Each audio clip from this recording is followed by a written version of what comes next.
What's up? What's up? This is Adri, And Alyssa. and you're listening to Chat in the Hat. Have you seen on, I don't know what it's, I can't, actually I should probably look up the name. There's this new movie out. I think it is in like the UK or something. It's called like Sand. Oh my God. Oh my God. I know what you're talking about. What is the name of it? Movie. It's, yes. Stardust or Sand something or something Sand. Saltburn. Saltburn. Yeah, so I saw a funny thing on Instagram. This chick, she had her grandparents and her parents over for they stayed over after the holidays, and she was like, I showed my grandparents and my parents Saltburn and told them it was romantic comedy. And they're all just like, She records their reaction, and they're like, I don't know what the premise is, though. It is so freaking weird. Just go watch it, and then we'll talk about it. Next meetup. Isn't it like a homoerotic type situation? Thriller, sexual thing or something? I don't know if you'd call it homoerotic. Now, is there weird stuff that goes on? It's a sex positive film. I honestly, you just have to watch it and expects to be a little. I just would love your reaction. Okay. Is it? I just would love your reaction. I'll watch it tonight. Yeah, I'm gonna watch it tonight while I finish cleaning my living room. Yep. It's just real fucking weird. I'm sorry. It's just Was it good? Not what you expect at all. I don't know if I would call it good or bad. It's just you're just like, what just happened? Was it an A24 film? I have no idea what that is. There a lot of nudity and violence? Adri's like, how much sex positivity is in there corrupting the world? No, I mean, am I going to need to get my vibrator? Oh, yeah. No. Oh, my word. No, I don't think based on the clips I've seen, I don't think you'll be turned on. Hold on, based on the clips I've seen of it, if you're using your vibrator to that, you're fucked up, dude. Like you're if you're getting off to just the clips I've seen of Saltburn, if you come back and you're like, dude, I masturbated 3 times. I'd be like, you need to go to therapy. Therapy. A lot. Double up on your therapy from this point forward.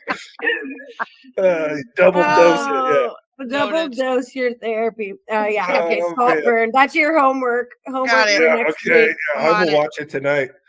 That's hilarious. No, A24 is a film studio. They did Uncut Gems. They're like Uncut Gems. You didn't like that? That movie gave me so much anxiety to the point that I was like, I don't know if I hated that movie because I hated the movie, or is the movie so good that they evoked the feeling they wanted me to. Because I left the movie theater like so stressed out. That is what they do. They do these weird movies that fucking evoke deep.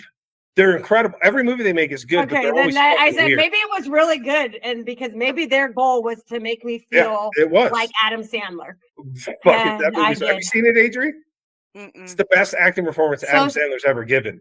So stressful. Okay, have your anxiety meds. Uncut easily available. It is the most stressful, anxiety-ridden. Oh my God! I was like, roller coaster. It is like, I'm sorry. I'll be like passed out. I watched it once, and I will never watch that movie. Oh, I've watched it like 10 times. It's one of my favorite movies. Oh God! All right, so Liz, I think you're up. I think I am up. All right, let's see what we got.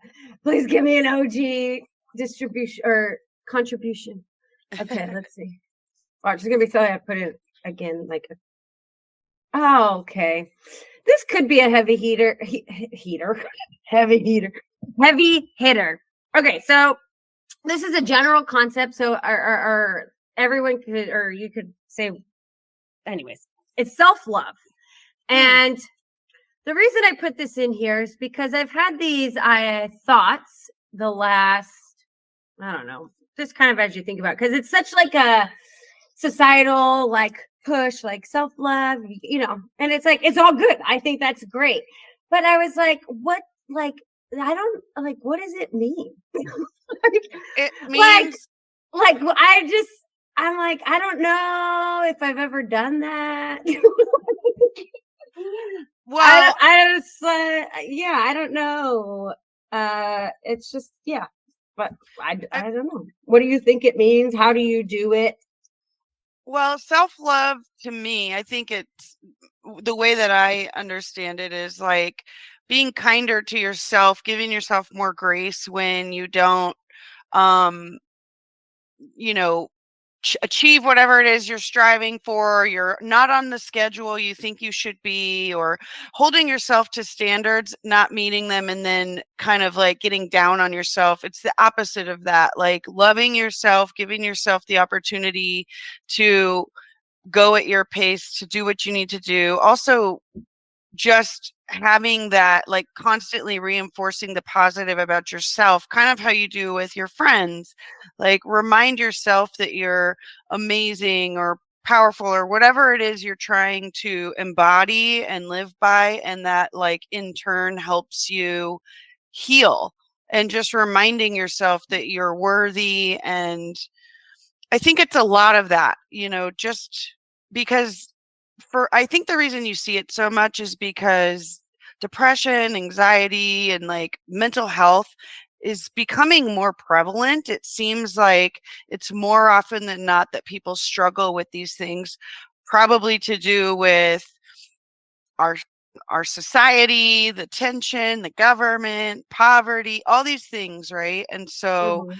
people, all these these statistics are increasing, and so I think to counter that, it's just having more self-love and giving yourself grace when you need it, and not being so hard on yourself for not getting the thing or doing the thing or looking like the way you're supposed to look or whatever that means to that person. So everybody Mhm. has their own. I like this topic because I actually went through a leadership training at work, and we were talking about saboteurs, and everybody has their own internal like saboteur, and how you kind of cut yourself cut yourself down, and like Mhm. I'm not good enough for this role, or I'm not gonna take this risk because I don't deserve it, or whatever it is. And so having more self-love and giving yourself like the positive affirmations you need, and knowing you're worthy, is just to kind of counter those negative thoughts and your self-saboteur. I like this.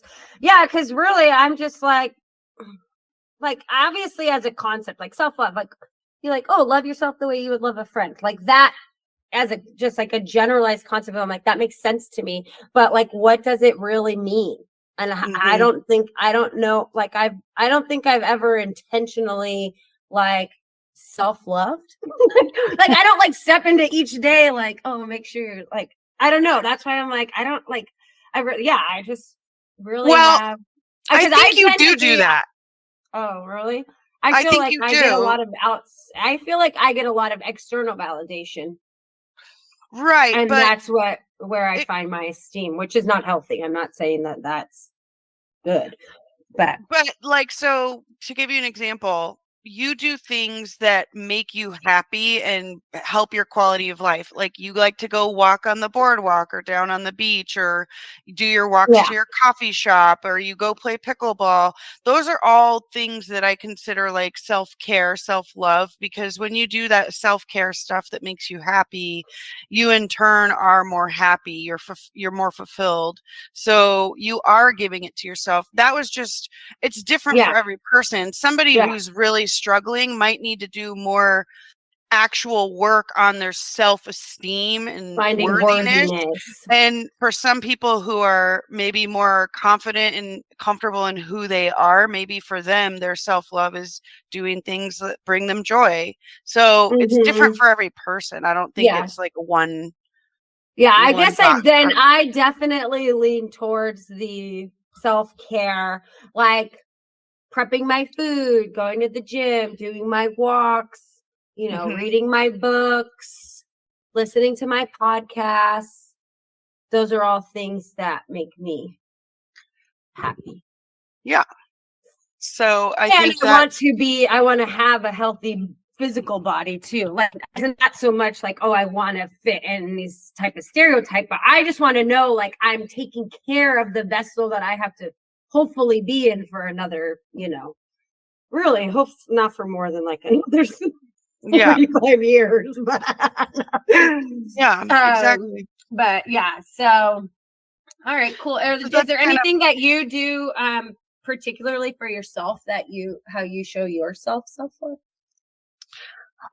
So this is a work in progress for me. I feel like that's actually a big focus that I've had with like therapy and working through and my insecurities and things that my saboteur, like the ways that I usually talk down to myself and say, oh no, don't. So like with my career, I discouraged if I see a description of a job and I'm like, oh God, I don't know if I can do that. So that is a way that it manifests for me. Or getting overwhelmed with things and feeling like I have to do everything perfect or I just don't do it at all. And so overcoming that. So for me, those are things that I'm working on, and because it's important that I really like organization, but I also live very fast and chaotically at times. Fast and furious. So like things don't get done and then it stresses me out and it's overwhelming. And then I get hard on myself. Like I failed because I didn't do this thing. And that all affects your self-esteem and worthiness. So for me, I'm just actively focusing on just doing smaller things at a time and not being so hard on myself if I don't do it.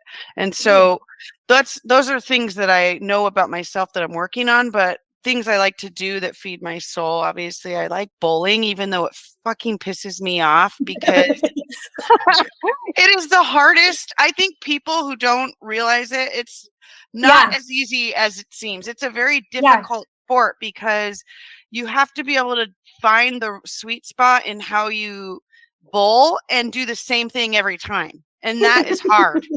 And if you don't do it every time, then you like your scores are like me, my scores are all over the place. There's not a lot of consistency but I've only been doing it for a year. So I'm trying to give myself grace because I've thought about quitting multiple times, but I want to get better. And that's like a goal of mine. So I do the bowling. And then, as you know, I started improv.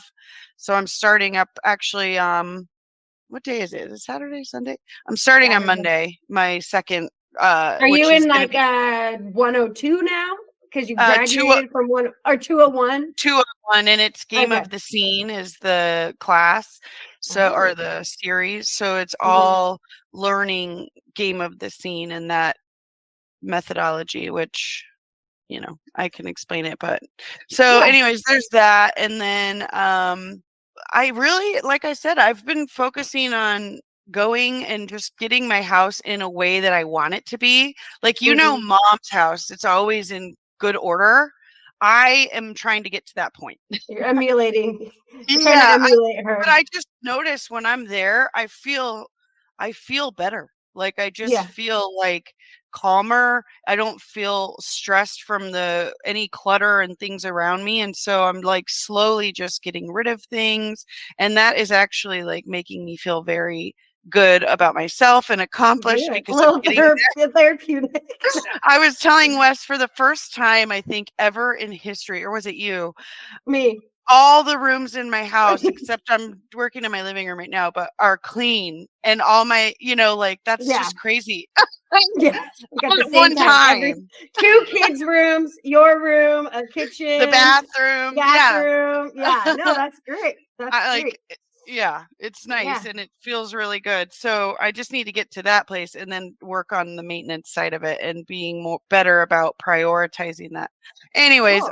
That's long-winded, but good. Well, I think we gave some people that either don't know what it is either. I think you gave them some good starting points. And no, I really liked that. Thank you for sharing. Okay. Well, why don't you pull one? Okay. Oh shit. Oh God. This is gonna be a touchy what everybody one. wants to hear. Yeah. Topic. Oh shit. Pronouns. Lay it on us. I knew it. I knew it. Fuck. I've been waiting for Pronouns. this. I have been waiting for this topic since we started this thing because I knew it was in there. I knew it was in there before. I just knew. Oh, She so was gonna even throw it in. and even specifically like the they, them, ze, zer, all the new variations now. That is more and so I just want to preface this by saying, like, I am accepting of everybody, however they are. Like, I accept people for who they are, and it's none of my business what they do, and I'm not judging anybody. I think it's a fascination kind of for me, like just where we are with it today and the conversations around it. It's just fascinating, and it's also sort of perplexing. Like, I don't fully understand it, and it seems like, so there's that. So anyways, starting with like the they, them, because I think that feels the most new to me and probably most people, new as in like over the past 5+ years, where it's really been talked about, especially in the workplace, because I've worked in both companies, and like there's a big push on that and using your pronouns in your signature and that sort of thing. But I think what I find interesting about it is depending on who you ask, like if they were to give you a definition of non-binary and what that means for non-binary, you can either identify as both female and male or identify as neither. So that already to me is kind of just like, what?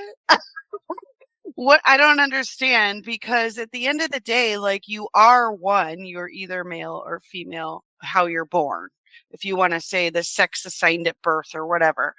But the fact is that's how you're born, and you either identify with both, meaning you have both feminine and masculine qualities. I think everybody does, just for different people. There's some are more prominent than others. And like growing up, we were tomboys. I was a tomboy, like, but I was definitely, like, when I was really young, I loved skirts, and then I was a tomboy, and now I very much love girly things, but I also appreciate the masculine side of myself through like my house or whatever, dark colors, things that are more subdued. So anyways, that was kind of a tangent, but I just think it's interesting that that is kind of what the non-binary is, and the movement around everybody just, so a good example, there was a conversation one time I was out and I saw this guy. He was a guy, he's trans, and it was at a club, and he didn't have a shirt on. He was like just shorts, but he had on like some makeup, and like his hair was, kind of like a mohawk, but not. Anyways, I walked into the bathroom because the bathrooms were for everybody, like man and woman, but all genders. And he was standing in the mirror, like doing something. And I was like, oh my God. Oh, okay. So the best part about it was he had an inflatable zebra on his shoulders. And I was like, oh my God, I was just messing with him, right? It was at a like underground kind of EDM type club. And I used he or him or something. I don't remember exactly. And he like chewed my head off and yelled at me because his pronouns were she, her. And again, he wasn't wearing a shirt. And as a woman, like if you go out and you have boobs, you usually at minimum wear like a bra or something. You don't just walk around topless. And he's like, do you think that I would have paid all this money for these boobs if I was a man, or something like that, something to that effect? But they were like just little tiny they weren't boobs, So I'm like, how am I supposed to know this? And it was like an actual where he flipped out on me, like as if I was being hateful. And I'm like, how would I know that? You're walking around without a shirt on. You are a dude. You look like a dude. Like, so I didn't mean it. There wasn't any malintent in the using the pronoun. And so that, I think those are the things that stick out to me in those moments of like, why does it have to be so complicated? It could have been, hey, by the way, my pronouns are she, her, and okay, cool. I'll use those. But I feel like there's so quick, so in some cases, people are so quick to like get on you for being like transphobic or some kind of phobic because you didn't use the pronoun right or whatever. And so I think that's why I find it fascinating, because it's such a hot button in society. And I don't know. What are your thoughts? I'm going to. So, well, I guess going back to the they them, which, you know, I guess in some respect, like, I do agree with you, because part of me is just like, I just don't get it, right? But I watched this documentary, and honestly, it kind of changed my perspective a little bit, and I would highly recommend, even if you're not looking to change your view, just to get some out more expanded idea. It's called Everybody. So like everybody, but everybody. And so it's actually like scientifically proven that there are more genetic genders. Like, it is still a version of male and female, but it's called intersex. And there's like 30. Oh, yeah. Those okay, are there's like 30. Yes. Okay. Intersex people. So but when you watch this documentary, these people, they were basically like, at the time there wasn't a lot of, information, and so it was like, well, just basically like pick one, like, and so they were making these decisions for these children, thinking like, okay, we need to pick either male or female so they can go into the world and be quote unquote normal. But the problem is they actually do have genetic makeup of the X and the Y chromosome. Like, they do have both running through them. And so they don't feel all girl or all boy. And so knowing that there is actual science that has proof of these intersex, I don't think the concept of not feeling both, or not feeling like you have a space, it actually makes sense to me when you think of it from that lens. Now, so I just want to throw in really quick a statistic, and I'll let you finish, but I just looked it up, and it's 1.7% of the population have an intersex trait, and 0.5% of those people actually have sexual identifiable variations. So if you watch the documentary, if you watch the documentary, you will see at the very end, they speak to the stats, and they said these statistics could very well be off, because there are many people that it was never even reported as they were born intersex. So the stats that they have, that's just what they know about. But they also know that there's a lot of things that went unreported. And so the stats are not that cut and dry, basically. Yes, it's not a huge population, but there's also not, I mean, I guess if you want to look up, I've never looked it up, but the percentage of people that go by they, them, I mean, that's probably a pretty similar statistics, I would imagine. Like, we don't have I think there's a lot of people that do it, especially young kids, because they're confused. They don't understand. Like, this is a topic that adults barely understand, and we expect children to understand what this means when you decide if you're non-binary or whatever. It's non-binary and intersex are different. The intersex is essentially when you're born with that chromosome, both chromosomes. Non-binary means your gender is that you don't identify with either or both. That's what it means. So has nothing to do with how you're born, but to do with how you identify. So I just wanted to point that out, that they're different. And so I understand what you're saying. Like, if there's people born this way, it's not hard to understand why so many people feel this way. But if that were true, like, and even if I'm sure it is true that people feel this way, but I think that's what I was getting at, is it's like, that's how you feel. It's not like feelings are not always reality. So it just comes into question for me, like, is this based on how you feel, or is this reality? Because perfect example, when Sadie was like 2, she used to say she wanted to be a boy.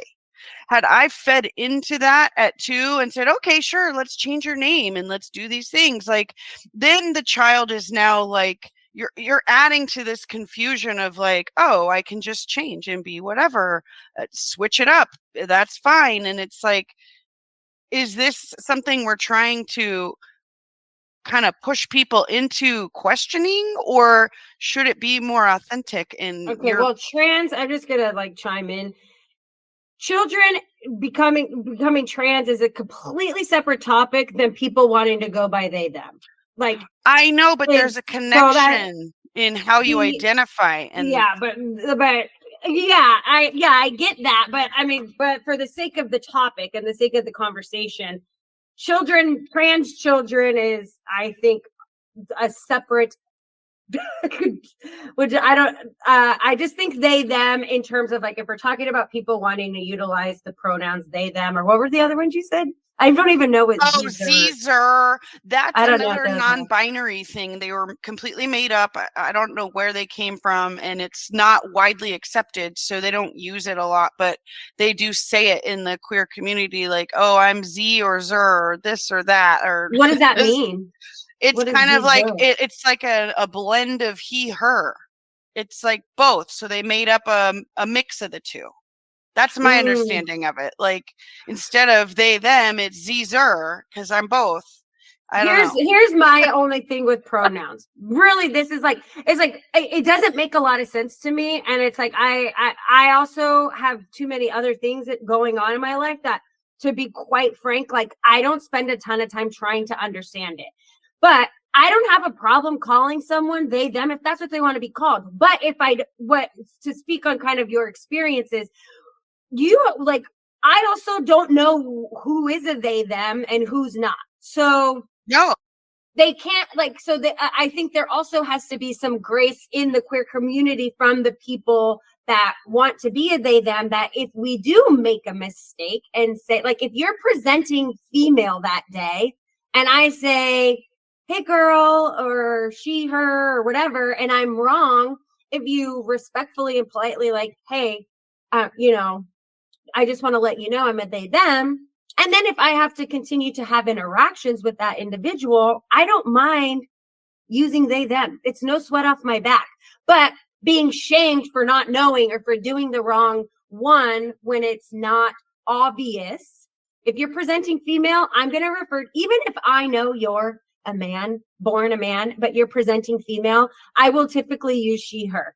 And if you're, so if it's clear enough from the way you're presenting yourself to the world, I'm going to go with what I think it is.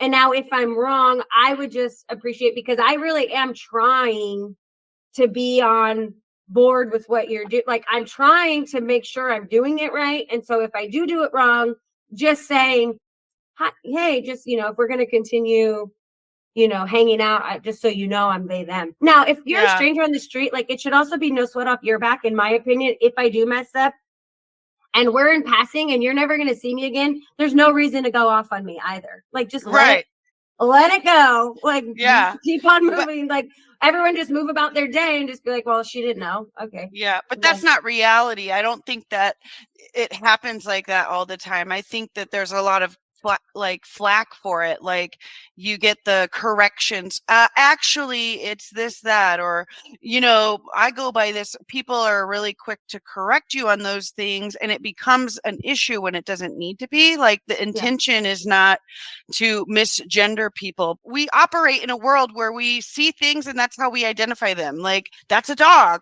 that's a cat, that's a man. You know what I mean? So if you're presenting that way and that's how people are going to identify you, and then you change it, that just feels like more of making the situation a thing that it doesn't, like, just be who you want to be. Don't correct everybody all the time. Just be who you want to be. And let's normalize just being free to be a little more different. If you want to be a boy one day and a girl one day, whatever, like, we just need to normalize that. I don't think pronouns have to necessarily be the conversation. The conversation shouldn't be about pronouns. It should be about normalizing. It's just like, am I accepting you that you fluctuate between two different genders every day? Like that, I think is more important. The fact that I'm still accepting you as a person. I don't have a lot of people in my life, so I don't have a lot of, face-to-face experience in this. So maybe if I had more of a queer community around me, I maybe would have better ways to speak on the topic, but I don't. But anyway, you live in a bubble. We get it. Yeah, if someone in my life was fluctuating from male to female, presenting that way back and forth, like I really wouldn't care. But also then, like, it's like if I say she or her or they or that, like, that should be like the least. I understand if you're in a work setting and you're like, I'm they, them. And then the people that you're interacting with every day in a profession, I understand wanting to be referred to as whatever your pronouns are. Fine. But, if it's more like, a less professional set, like if we're friends and I've accepted you into my life, like the way I treat you and the way I respect you and the way we spend time together, I feel like that should be more of the importance versus whether I accidentally say, she versus 100%. Him or they versus them or whatever. I will say though, I like one thing, to help us, because yes, as someone who doesn't have really a part in the community or people around me that much in the community, then like I went out once, this was like maybe 6 months ago or whatever, and we randomly went out. We have this like bar in San Diego that's like an arcade. So you can like drink and play arcade games and stuff. So it's kind of fun. So we randomly like went there one night, and I always like to, especially when there's like 23-year-olds, I'm like, what are you guys doing these days? Let's see what your life's all about. So anyway, but I was like just kind of standing there, and I was leaning on the table. It was a long table, and like so there's this group of friends. But as I started talking with them, one of them had pronouns of they, them, and they said it. They're like, before, just at the top of our conversation, it wasn't like, it was informative. Like, hey, if you're going to be talking to us, like, just so you know, my pronouns are they, them. And I said, oh, thank you for sharing. I knew exactly then from that point forward how to interact with that person. They didn't like leave it to me to fuck up and then them correct me. They just said, hey, you're talking to us. Basically, you're talking to us, so you should know this information. So because it's important to me that I'm referred to in the correct terms. And so I want to make sure that I inform you of that. And I thought that was the best, most respectful way, because now I know that this individual is a they, them. So as I proceeded to, spend the next 5 to 10 minutes chatting with this group of people, I knew I had no room to mess up, because I mean, obviously I didn't, but obviously there's always a room for an error, but no, they made it clear from the start. And I just appreciated that they did that, because then I could go, okay, now I know what to, how to respect your wishes. But your wishes. Your wish is my command.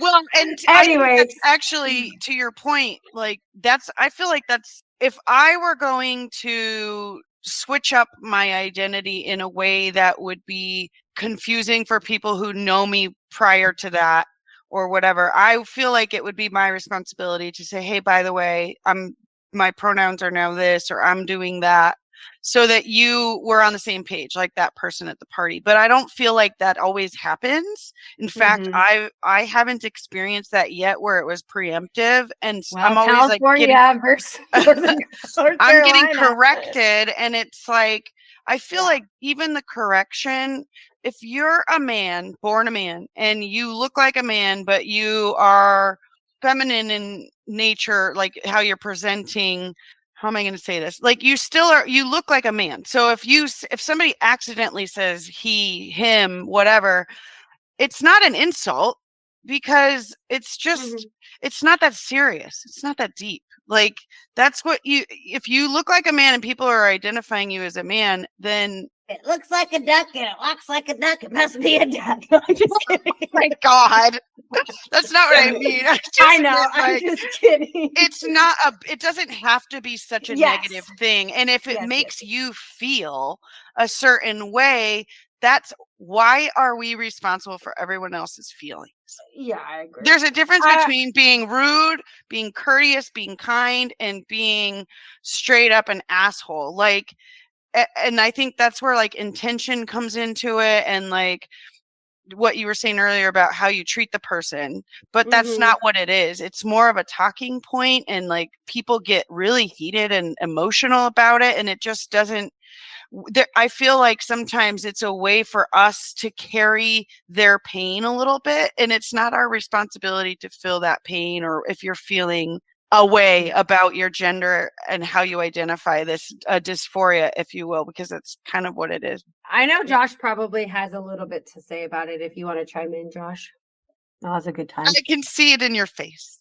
No, I don't want to like beat the dead horse at this point. I kind of see it the same way you guys do, but I think it's two separate issues. So there's the issue of pronouns, which is simply what does someone want to be referred to as, right? He, she, they, them. And then there's the separate issue of how they go about conveying that information. They're two different issues. So there are assholes in every camp, and anybody who jumps down a stranger's throat that doesn't know anything about him is just an asshole. Like that's all it is, right? So like if you've never met this person and you say you use the wrong pronouns and they jump down your throat, they're just a prick. Like that's all there is to it, because you know nothing about them. You don't know their background. Now, if you grew up with them and you knew everything and you still went against their wishes, now you're the asshole. But that's not the case. So when strangers get defensive and jump down people's throat for any reason, whether it's pronouns or whatever else, they're just being pricks. So I think that's a separate issue from the whole pronoun debate on what are pronouns and how you should use them. And yeah, I don't care one way or the other. If someone wants to be called a girl and they were born a male, cool, that's fine. If someone wants to be called a dude and they were born a girl, cool, that's fine. If they're not sure how they identify and they want to be they, them, that's fine too. Like none of that is a problem. I think the bigger problem is, and why it becomes an issue, is because there's zero tolerance usually on their end for errors or mistakes, which you guys have both said multiple times. Like if they were to just like the person did that Alyssa ran into and led with it, it's a lot easier to navigate that situation than you see a girl and you say something about her being a girl and then she gets mad at you and says, no, I identify as a guy, and tries to make you feel bad for that. It's like, you didn't do anything wrong. No one did anything wrong. So I think the issue arises from this hypersensitivity and hyper defensiveness and not allowing for people to like get a chance to learn and change how they navigate that interaction with that person. I think equal respect on both sides would go a long way.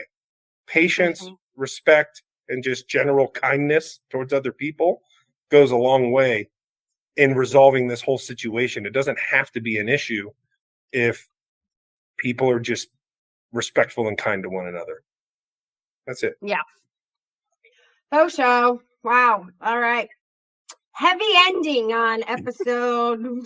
Oh, it's not over yet. We got a dad joke coming. Hey guys, why don't eggs tell each other jokes? Because you don't want to crack up.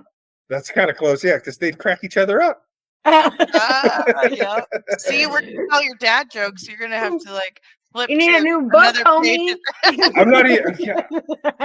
All righty. Well, great episode. Well, this was fun again. Yeah, till next time. Love you. Bye. I love you. Bye. Chat in the Hat is hosted by Alyssa Stiles and Adriana Marquez. It is produced by me, Joshua Stiles. You can find us on Instagram at Chat in the Hat Pod and wherever you get your podcasts. Thanks for listening.